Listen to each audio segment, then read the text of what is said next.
Most of them work in the kitchen and supermarkets, so they don't go out too much also, I think. They also speak very good Chinese. So that is settlements, more and more youngsters are going out to cities and to the west. So only old people and children stay there and not much productivity. Children also born outside settlement in the cities and they get educated somewhere else. So all these things are very challenging now. A lot of change. So that also they have to look into. Then the members also talk with the school authorities and parents association on improvement of education level. Then of course we try to help as much as possible the executive, the poor Tibetans, you know. But if there are anybody left out who's really poor and needs support, then members come and report back and we tell the cabinet to take some action. So whether it's matters concerning health or poverty, all that. And in the compact communities, they go and speak. And then many Tibetans in colleges, Indian colleges and universities, then Tibetans will do business, small business. It's one of the most income generating projects. Tibetan, during the winter season, they sell pullovers in different parts of India, in different cities.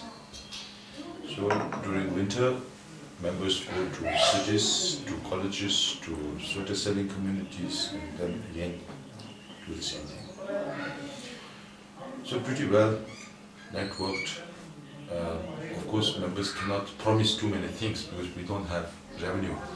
Tibetans, every Tibetan contribute about $1 in India, Nepal, Bhutan, and $48 in the developed countries.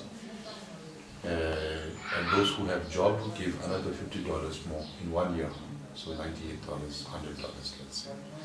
Tibetans here, we pay $1, that's in Indian rupees, 48 rupees, and we contribute 2% of our salary back to the government.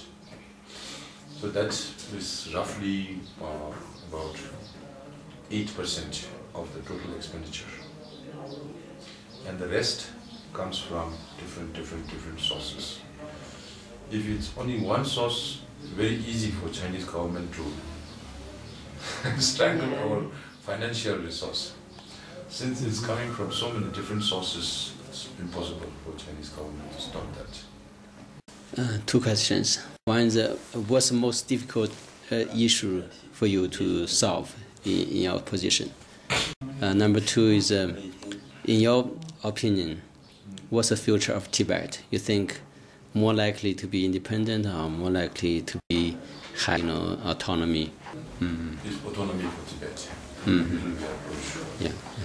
So if Chinese government is willing to listen, if they have the political will to resolve the Tibetan issue, we feel it's very easy.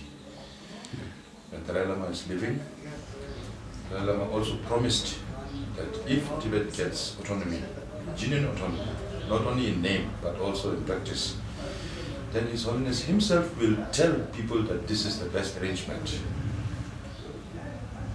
We are looking at so many things now in this globalized world. I don't know after how many years whether territorial boundaries and borders will make any difference or not. We don't know. So many changes are going on. And if Tibet is, of course, when it's going to happen, it's in the hands of the Chinese leadership. We are always ready to talk. But if Chinese government does not respond positively, then it gets disrupted. It's not in our hands, but we are trying to be as much realistic as possible. We are not talking about the political status of Tibet before Chinese occupied us. That's past. That's what Dalai Lama is saying. It's past. We can talk and fight over past, but does not help bring happiness in the present time. So what is important is the present and the future. So for future, we are willing to live within the framework of the People's Republic of China. But leadership of the People's Republic of China is not being reasonable right now. So there is no the road is blocked. There's no way. I talked to my friend, Tibetan friend. She told me, she supports independence. It's kind of, look back the years. She's kind of fed up. She complained a little bit about the 2008 vote. I think currently the government here, you face, Definitely, but by asking for independence, it's not going to make the process faster. If we ask for independence, most of the foreign nations, they have one China policy. Yeah. So if we ask for independence, what will happen to the support of the international community for the Tibetans? So are we, just by Tibetans, can we fight against the Chinese authorities to get independence for us? No. When Chinese government is willing to kill their own people in Tiananmen Square, they won't bother about killing other people. And we already have seen 8 cases in the last, few months, and 26 self-immolations. Now the question is, how long will it take? That, of course, nobody knows. China has to change. That's also a fact. It has to change. But how willing are the Chinese leadership going to be as pragmatic as they need to be? If a big social and political chaos comes to China, it's going to be bad for everybody.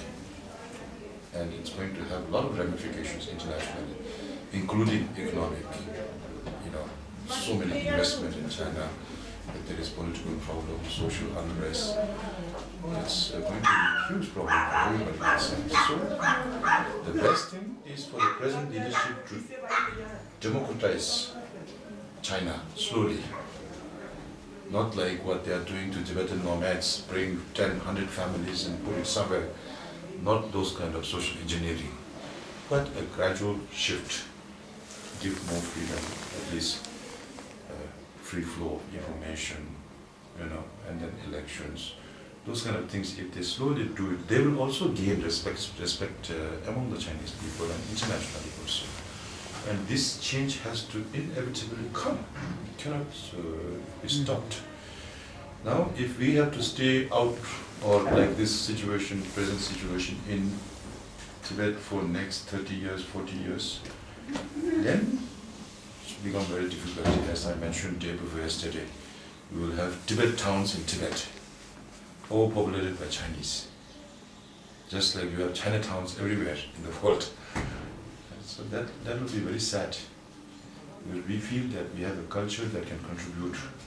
With now more and more Chinese. I always jokingly say, right now in China it's all money, money, money. So here Tibetans, we chant Om Mani Padme Hum to invoke a lot of compassion. And China it is Om Mani Mani, more money, Kam Sun Swaha. That's a new mantra. Om Mani Mani, more money, Kam Sun Swaha. So when you have more money, what do you do? You still are not happy. Money alone cannot give you happiness. So there is a sense of cultural revivalism within China also, whether it's to do with Taoism or Confucianism or looking at Buddhism or Christianity or Muslims. This has to, only spiritual pursuit can give happiness. Or otherwise, then some people, if they want more trouble, they join politics. So it is inevitable. But another 30 years, if there is no Tibetan identity in Tibet, forget independence. Even autonomy will not make sense. The question is whether Dalai Lama will live longer or the Communist Party will live longer. According to some prophecies, His Holiness will live up to 113 years old. So that's still another 35. I don't see anything as difficult, but only our dealing with China is a problem, huge problem. 藏人处于这个流亡中，分散在世界各个地方。那么这种情况下，议会怎么样发挥自己的功能？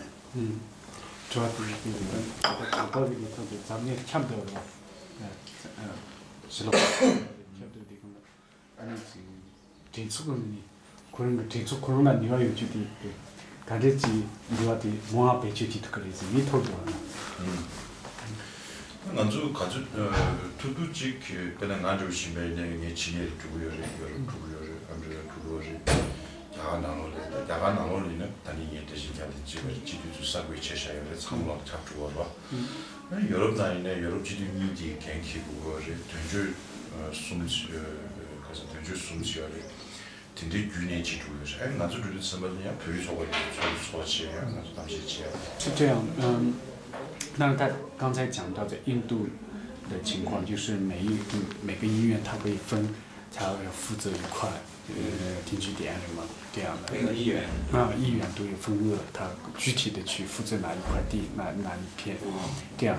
在印度是这样，那像西方欧洲、美洲，那当然有本地的两地医院他们来负责，但是像议长他们的话也会总是去考察、去访问那些地方，而且在欧洲的话有三个办事处在那边，那办事处他经过办事处也要做到对藏人的一个管理，或者说也不是管理，就是一个联系，有一个联系，沟通和联系，这样那尽量的去发挥议会的一个功能，想办法。那当然大分散是一个大的问题，但是还是能做到议会它所能做到的功能。그런 아주 주조 내린 저기는 다른 셋라인이요 맞아. 像议会的整个开会的情况呢，像我们外交部它有那个网络电视，它现场直播，这个网络电视来现场直播。那当然我们没有电视，全世界可以收看到电视，整个达兰萨拉可以每天都直播这个开会的情况。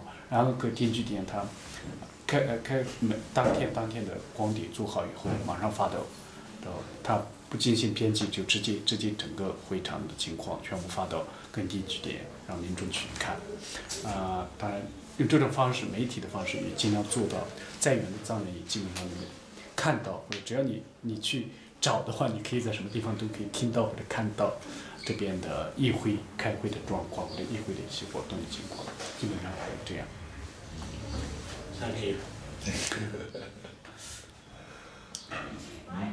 Anything else? All the members get a salary? For me, 야미 고무 찍을 가져야 돼서. 야 고무. 야 고무 돈 야미 고무.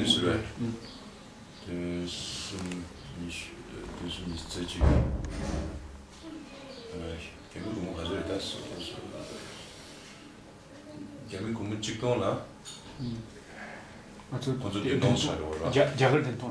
된동을 봐. 약을. 야미 고무 이동 하시. 요래서 되는 안 나자. 一张的工资大概人民币2000吧。对，来下雨不出那个单呀，拿啥子出来买个啥嘛？一个月。一个月。